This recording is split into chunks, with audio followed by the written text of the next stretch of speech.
Wilfred Gordon MacDonald Partridge by Mem Fox.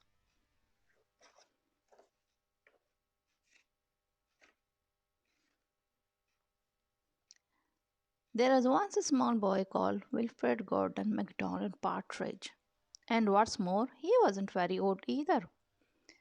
His house was next door to an old people's home, and he knew all the people who lived there.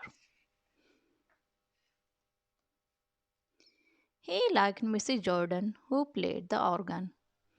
He listened to Mr. Hoskin, who told him scary stories. He played with Mr. Tippet, who was crazy about cricket. He ran errands for Miss Mitchell, who walked with a wooden stick.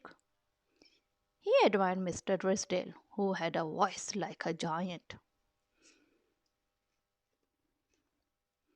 But his favorite person of all was Miss Nancy Allison Delacourt Cooper, because she had four names just as he did.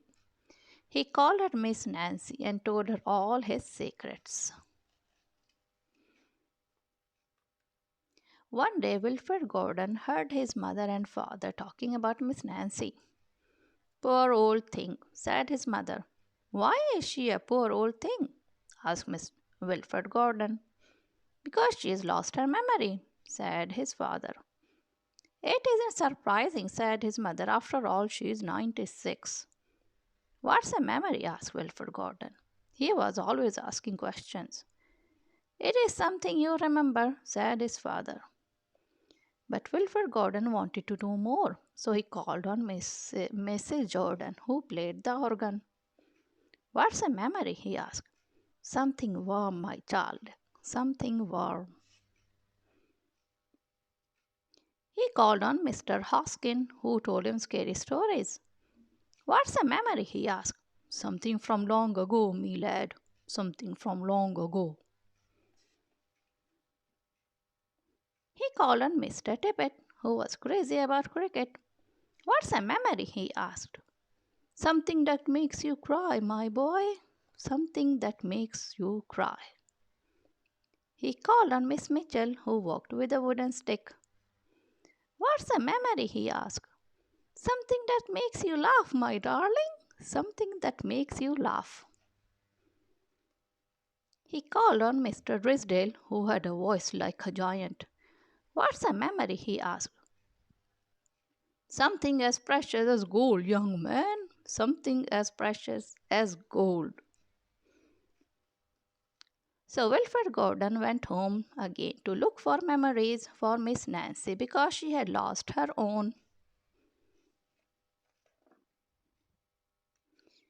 He looked for the shoe box of shells he had found long ago last summer and put them gently in a basket.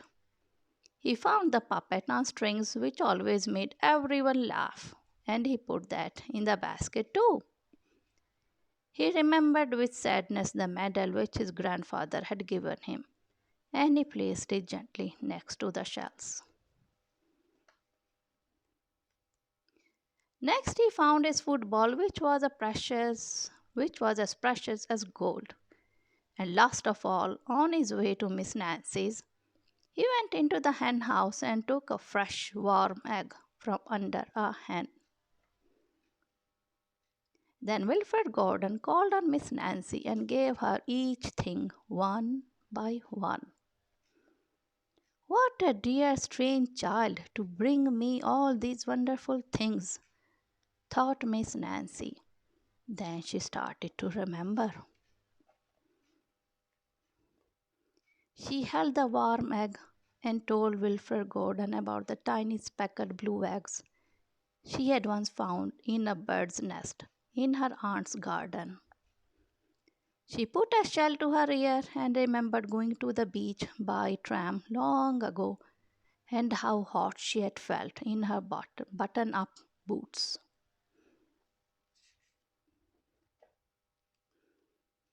She touched the medal and talked sadly of the big brother she had loved, who had gone to the war and never returned.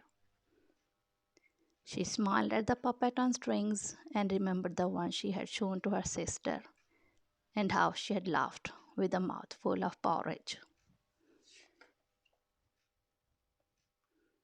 She pounced the football to Wilfred Gordon and remembered the day she had met him and all the secrets they had told. And the two of them smiled and smiled because Miss Nancy's memory had been found again by a small boy who wasn't very old either. I hope you like the story. See you again next time.